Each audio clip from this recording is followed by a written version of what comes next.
ग्राहकाच्या आरोग्याशी होणाऱ्या संभाव्य फसवणुकीला आळा घालण्यासाठी अन्न व औषध प्रशासनाने मोठे पाऊल उचलले आहे। अन्न व औषध प्रशासनाचे आयुक्त तुकाराम मुंढे यांनी राज्यात अॅनालॉग दुग्धेतर पनीरच्या उत्पादन, साठवणूक, वाहतूक, वितरण आणि विक्रीवर 1 वर्षासाठी बंदी घालण्याचा महत्त्वपूर्ण निर्णय घेतला आहे।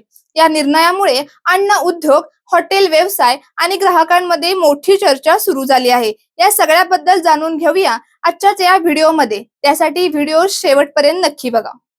नमस्कार, मी सृष्टी चौगुले। आज आपण पाहणार आहोत अन्न व औषध प्रशासनाचे आयुक्त म्हणून तुकाराम मुंढे यांनी चार्ज घेतल्यानंतर त्यांनी कारवाईचा धडाका लावला आहे। गेल्याच आठवड्यात त्यांनी दुग्ध व्यतिरिक्त तयार होणाऱ्या पदार्थांवर बंदी घातली आहे। यामध्ये पनीर हे महत्त्वाचे खाद्यपदार्थ म्हणून सर्वांच्या पसंतीस आहे। यामध्ये अॅनालॉग पनीर म्हणजे नेमकं काय हे आपण सविस्तर पाहूया। सामान्यतः बाजारामध्ये व्यापारी ग्राहकांची कशी दिशाभूल करतात हे आपण ग्राफिक्सच्या माध्यमातून पाहणार आहोत। वास्तविक अन्न सुरक्षा यंत्रणेकडे प्राप्त झालेल्या तक्रारीनुसार अनेक ठिकाणी अॅनालॉग पनीरची स्पष्ट माहिती न देता ते शुद्ध पनीर म्हणून ग्राहकांना दिले जात असल्याची बाब समोर आली आहे। विशेषतः हॉटेल्स, ढाबे, केटरिंग सेवा आणि काही खाद्यपदार्थ उत्पादनांकडून त्याचा वापर होत असल्याचा संशय व्यक्त करण्यात आला आहे।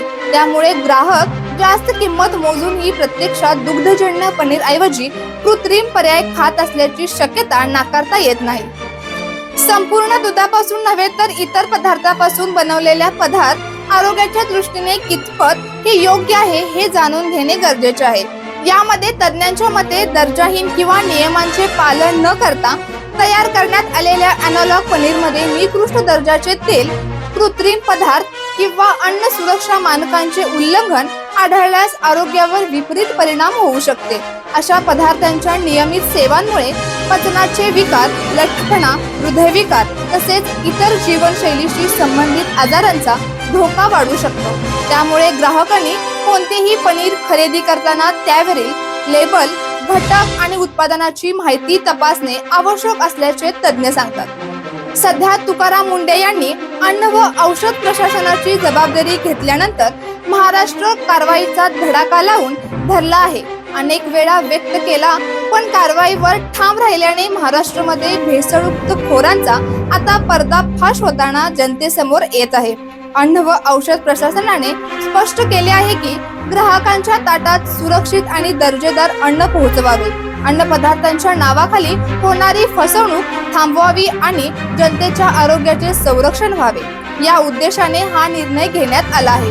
बंदीच्या काळात नियमांचे उल्लंघन करणाऱ्या उत्पादक, वितरक आणि विक्रेत्याविरोधात कठोर कारवाई केली जाणार असल्याचा इशाराही प्रशासनाने दिला आहे।